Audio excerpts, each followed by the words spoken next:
bueno, voy a centrarme en la exposición de hoy y me han pedido que me refiera a las modalidades de contratación. Y solamente para poner un poquito en contexto este tema, vamos a encontrar que la norma, como siempre, tiene, vamos a decir, dos rubros de procedimientos. Los procedimientos competitivos, que vamos a encontrar la licitación pública, el concurso público, modalidades abreviadas de licitación y de concurso público. Y también vamos a encontrar modalidades diferenciadas de procedimientos competitivos como subasta inversa electrónica, comparación de precios y otros procedimientos de innovación, que entiendo es lo que quisiera la norma impulsar. En este grupo de procedimientos competitivos vamos a ver que la finalidad y la idea es que por lo menos existan dos o más proveedores que estén dispuestos a prestar el bien o servicio y por tanto efectivamente se genere competencia en términos económicos y la entidad logre un resultado más favorable para sus intereses a través de un proceso de selección entre alguna de estas alternativas. Pero vamos a encontrar que las normas de contrataciones y desde las primeras normas de contrataciones han contemplado un paquete de procedimientos que son llamados hoy no competitivos. Antes exoneraciones directas, exoneraciones antes llamados contrataciones directas, que tienen la finalidad o la particularidad de ser aquellos en los que las entidades contratan directamente sin pasar por todos los pasos o los mecanismos de un procedimiento de selección.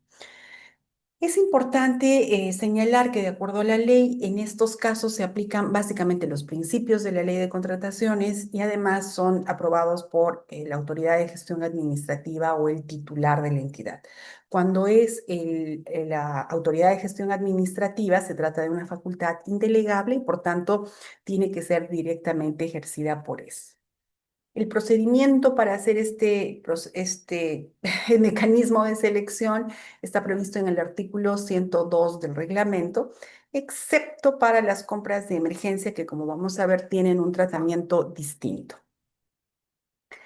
¿Cuáles son los supuestos en los que vamos a tener contratos que pueden ser directamente suscritos por las entidades sin un procedimiento competitivo? El primero es cuando el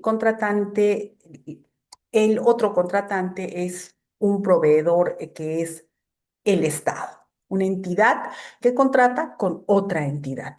Y de acuerdo a la evaluación que realice la entidad, resulte más eficiente o técnicamente viable. La particularidad de la norma actual es que dice que primero, que no debe tratarse, el cocontratante no tiene que ser una empresa del Estado. Y la segunda es que no debe realizar actividad empresarial de manera habitual. Y cuando o considera la norma que se incurre en habitualidad, cuando estamos hablando de dos contratos en los últimos 12 meses. Pero, digamos, estaba pensando en cuál sería un buen ejemplo de este tipo de contratación y un ejemplo típico era la contratación, por ejemplo, que hacía la UNI para imprimir sus exámenes de admisión, que era un procedimiento en el que contrataba directamente con la imprenta de las Fuerzas Armadas, entiendo que con la FAP. Pero si miramos esta limitación que actualmente tiene la norma, que dice que no debe ser una actividad que tenga que no realice una actividad empresarial de manera habitual y que habitualidad se entiende con dos contratos en los últimos meses, creo que allí ya estaríamos en un problema porque en el ejemplo que les planteo todos sabemos que al menos existen dos procesos de admisión en el año, con lo cual podríamos estar ya en un supuesto de habitualidad y por tanto la entidad ya no podría contratar con esta modalidad. Eh, no sé exactamente cuál otro sería un ejemplo aplicable justamente por esta limitación que señala la norma. Se contrata directamente siempre que no exista habitualidad. El otro caso que todos recordamos y que siempre ha estado en la normativa es el desabastecimiento, que como sabemos se trata de ausencia inminente del bien o servicio y la norma desarrolla el concepto señalando ahora que Se trata de una situación extraordinaria e imprevisible que puede afectar el funcionamiento de la entidad o la prestación de un servicio específico. ¿Cuáles son las dos condiciones que establece el día de hoy la norma expresamente? Porque esta finalidad, esta modalidad siempre ha estado también, es que solamente sea por el tiempo y por la calidad o cantidad necesaria para resolver la situación de emergencia hasta que se convoque y se tenga la buena pro del siguiente proceso competitivo. Y si es que ya no hubiera alguna necesidad de un procedimiento competitivo posterior porque ya se ha generado la satisfacción de la necesidad, tiene que haber un informe de sustento. Cuando no procede específicamente en contrataciones consecutivas que se generen por el mismo hecho.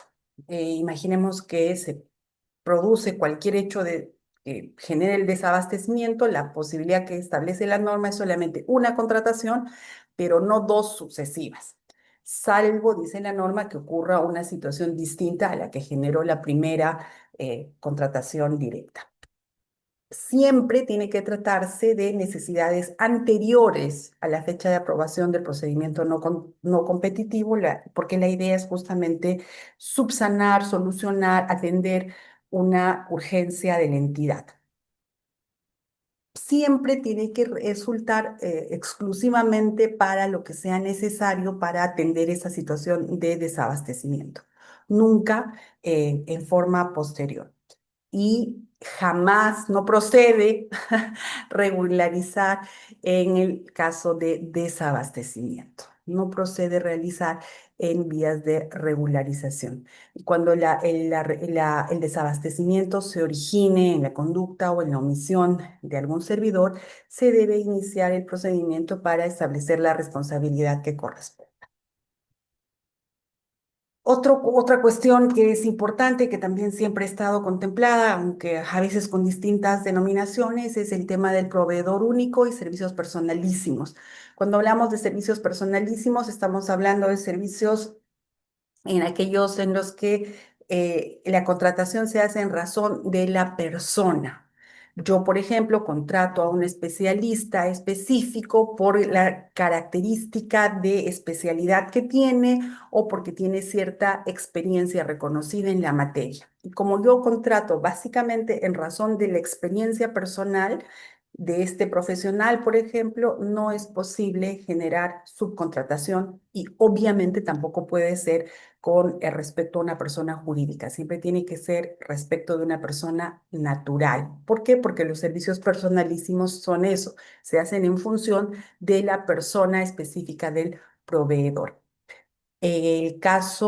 Otro caso es el proveedor único, que son aquellos que tienen algún tipo de, vamos a decir, limitación legal o alguna condición por la que no es necesario convocar un proceso de selección. El caso típico es la licencia de software, por ejemplo, en la que si la entidad utiliza determinado software para determinada actividad, es evidente que tiene que seguir contratando la actualización y lo que sea necesario con ese proveedor de software y no con otro. Por eso es que es importante que las contrataciones respecto de estos bienes que generan, vamos a decir, una dependencia, también tengan en consideración que luego van a generar contratos de proveedor único en el futuro. El caso típico, software. Otro asunto que también está en el tema de contratación directa, los medios de comunicación, radial, televisivo. Creo que la novedad de la norma es que dice que ahora es escrito y digital. Evidentemente, los medios digitales son ahora medios de comunicación. No sé si era necesaria la precisión. Y está referida básicamente para publicidad estatal y para financiamiento público indirecto, que es lo que ocurre en los procesos electorales. Todos nos acordamos, por ejemplo, de la franja electoral, que es una contratación que realiza ONTE. Entonces, en esos dos casos vamos a tener también contrataciones directas. Ojo, cuando estamos hablando de publicidad estatal, estamos hablando de aquel supuesto en el que, por ejemplo, por interés público, la entidad tiene necesidad de realizar alguna contratación. Imaginemos una campaña de vacunación.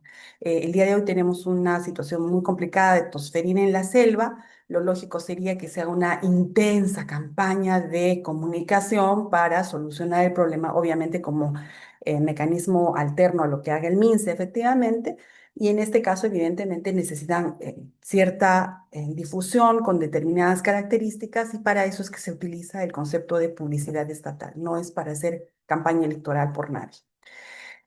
Otro tema que, digamos, está incorporado y absolutamente regulado con muchísimos detalles en la norma actual son los bienes y servicios utilizados en actividades de investigación, desarrollo e innovación, el famoso ID más I, que siempre son elementos que han estado en la norma inclusiva anterior de manera un poco más genérica, pero el día de hoy está absolutamente, vamos a decir, detallado y tiene ciertas condiciones. Primero, tienen que ser directamente utilizados en las actividades de investigación, desarrollo e innovación y debe ser una actividad que se realiza en ejercicio de sus funciones. Por ejemplo, pensemos en la universidad agraria y, digamos, material genético que necesitan comprar para sus investigaciones en agronomía. Caso típico de contratación por esta materia. ¿Cuál es qué es o sea, digamos, cuáles son los requisitos adicionales que pide la norma que la entidad que contrata esté dentro del sistema de investigación, ciencia y tecnología SINACTI? Que además el programa específico de investigación esté inscrito en el PRONACTI y que además tenga la certificación de Concitec. Como vemos, todos estos requisitos hacen que este tipo de contratación, yo no sé hasta qué punto realmente solucione el problema o genere más trámites y más autorizaciones que las que podríamos pensar como razonables, ¿no? Necesito la autorización de PRONACT y la certificación de Concitec. Hay todo un trámite que tendría que cumplir la entidad previamente ante estas dos entidades que den la certificación correspondiente para los productos específicos que se piden y por el periodo de ejecución de la investigación. Yo no sé si tanta regulación es necesaria para esta materia cuando probablemente un buen informe de costo-beneficio y de pertinencia de la contratación sería suficiente, pero bueno, esto es lo que nos pide la norma. Otro tema importante que es bastante cotidiano en la administración pública, el arrendamiento y la adquisición de inmuebles privados, pero la particularidad del reglamento de ahora, el reglamento actualmente vigente, dice que puede incluir el primer acondicionamiento de instalaciones y equipamiento realizado por el propio arrendador. Imaginemos que un hospital, una posta, no sé, necesita alquilar un inmueble para prestar sus servicios y probablemente van a necesitar, por ejemplo, un pozo a tierra. Entonces, es posible que el propietario se comprometa a instalar el pozo a tierra para cumplir con la finalidad de la entidad de poder utilizar las instalaciones. Esta es una precisión adicional que tiene la norma y que entiendo tiene la finalidad de facilitar efectivamente lograr la finalidad del contrato.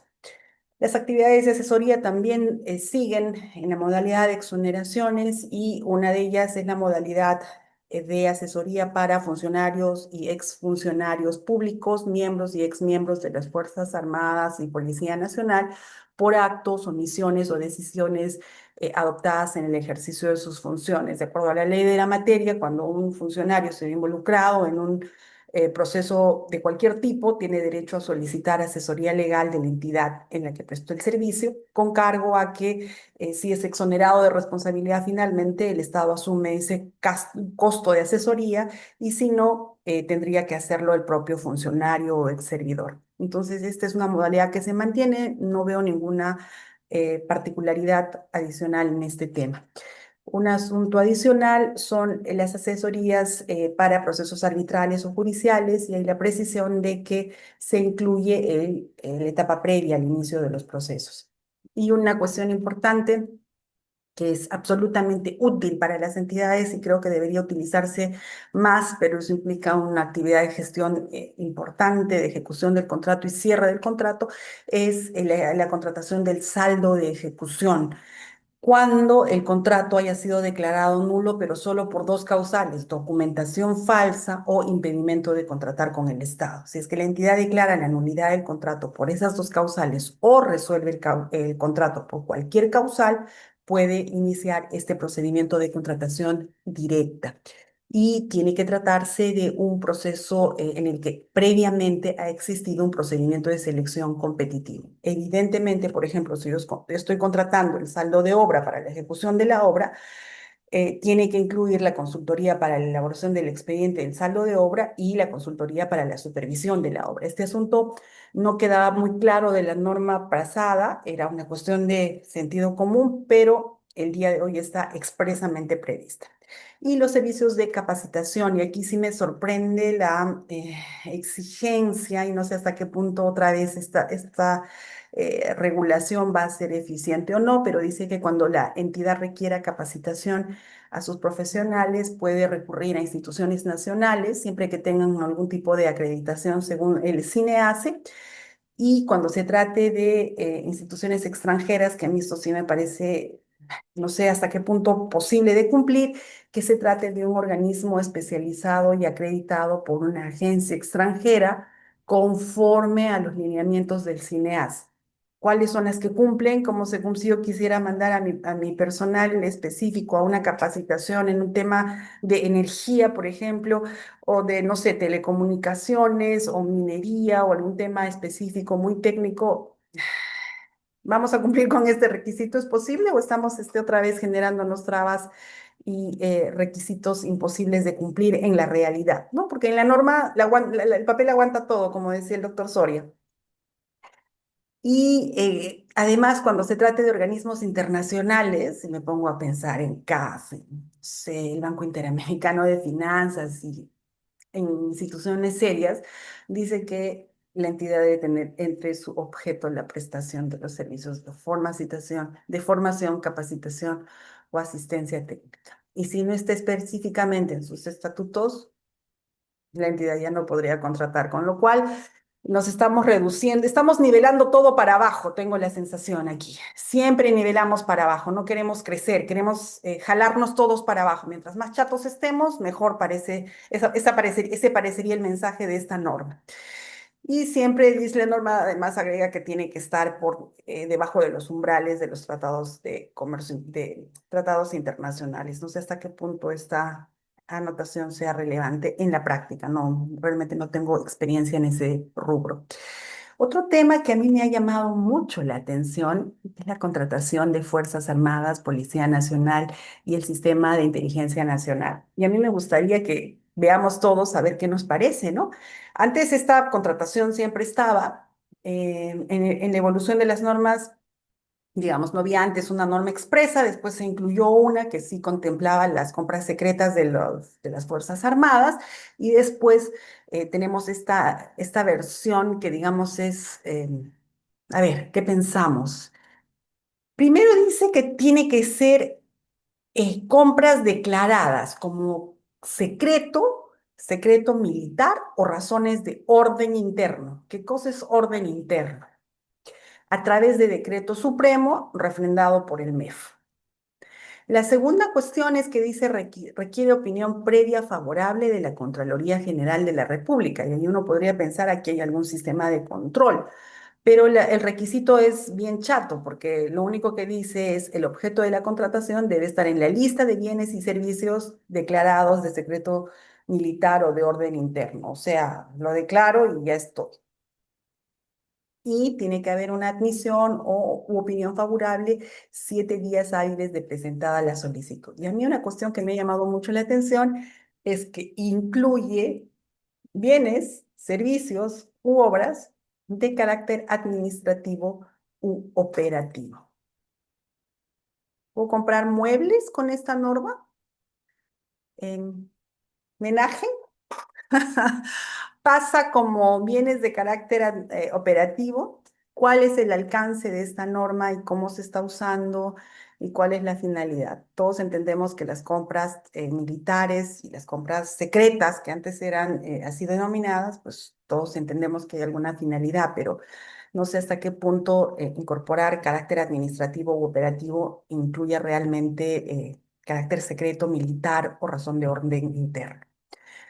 Eh, Otro capítulo que yo le he separado es el tema de adquisiciones de emergencia. Y lo he separado porque, a diferencia de las normas anteriores que estaba dentro de las contrataciones directas, el día de hoy como proceso no competitivo tiene más regulación y yo entiendo que puede obedecer, por ejemplo, a la situación de pandemia que hemos vivido. Pero la norma nos dice, y hay bastantes regulaciones, incluso ejecución de contratos en relación a este tipo de compra tiene una regulación especial.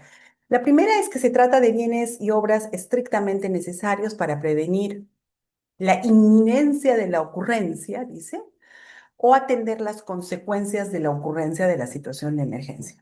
Inminente o inmediatamente haber ocurrido el hecho.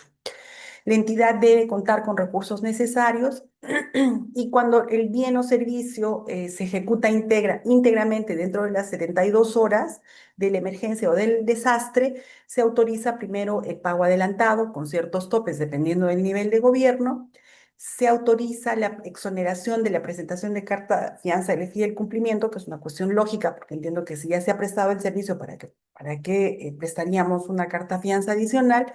Y luego también admite comprar parcialmente de acuerdo al stock disponible. Además, hay una declaración ahí de preferentemente a proveedores locales, ¿no? Esto de compras parciales con stock disponible no calificaría como bienes, como fraccionamiento, perdón. ¿Cuál es la característica fundamental de este tipo de compras? Primero, la regularización, porque recordemos que imaginemos que pasa una inundación o un huaico, como le decimos aquí, entonces, ocurrida la desgracia, es evidente que se tiene que comprar y luego regularizar. Este es el único caso de regularización en compras directas. Todas las demás tienen que tener todo el procedimiento previo. En cambio, en compras directas sí hay una regularización dentro del plazo de 20 días hábiles. Esa es la regla general, pero es posible que cuando se produzcan más de 10 contrataciones de esta naturaleza en un mes o 20 contrataciones de esta naturaleza en un mes, los plazos de regularización del procedimiento también van cambiando. ¿Cómo se regulariza? Publicando en el Pladicop, la documentación básicamente son los informes que sustentan la procedencia de la contratación, la resolución o acuerdo que aprueba, el requerimiento y el contrato o los requisitos que hubieran suscrito.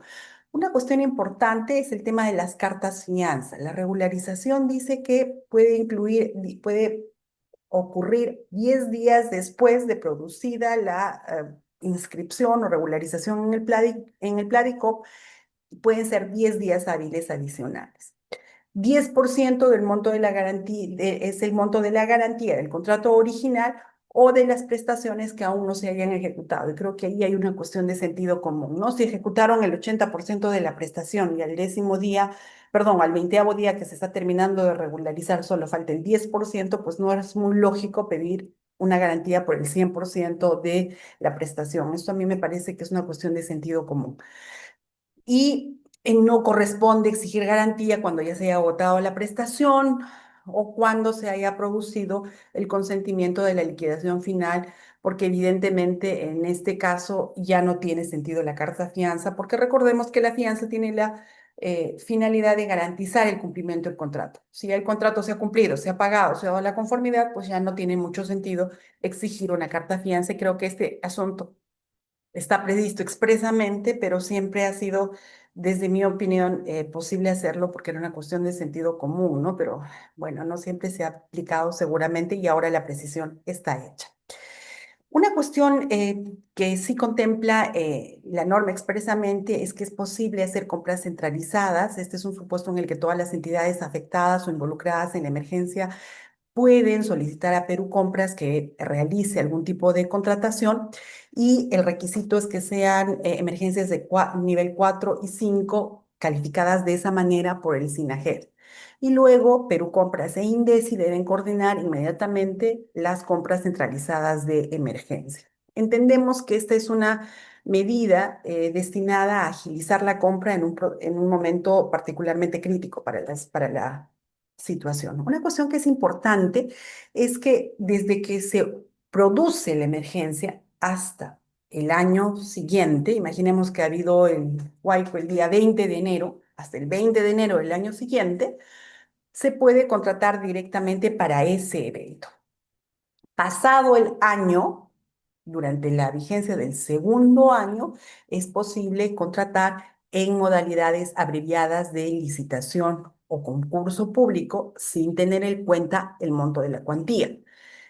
Esa es una, vamos a decir, segunda facilidad para este tipo de adquisiciones. Pero vencido este segundo año, las compras se producen, digamos, en procedimientos regulares, porque ya se entiende que después de 2 años ya no tenemos ninguna necesidad urgente de atender la emergencia. Lo importante de la situación de emergencia, primero que tiene procedimiento especial, específico, hay normas específicas que regulan la ejecución contractual para situación de emergencia y en todos los casos está sujeto a regularización. Esos tres elementos distinguen la situación de emergencia y es, creo yo, una modalidad de compra importante. Lo que no sé es si era necesario tenerlo así de detallado en un reglamento, pero bueno, así estamos. Parece más una directiva y esperemos que funcione. No sé cómo voy de tiempo. Muchísimas gracias. Siempre es un gusto participar y agradezco siempre a CAE la oportunidad. Muchísimas gracias.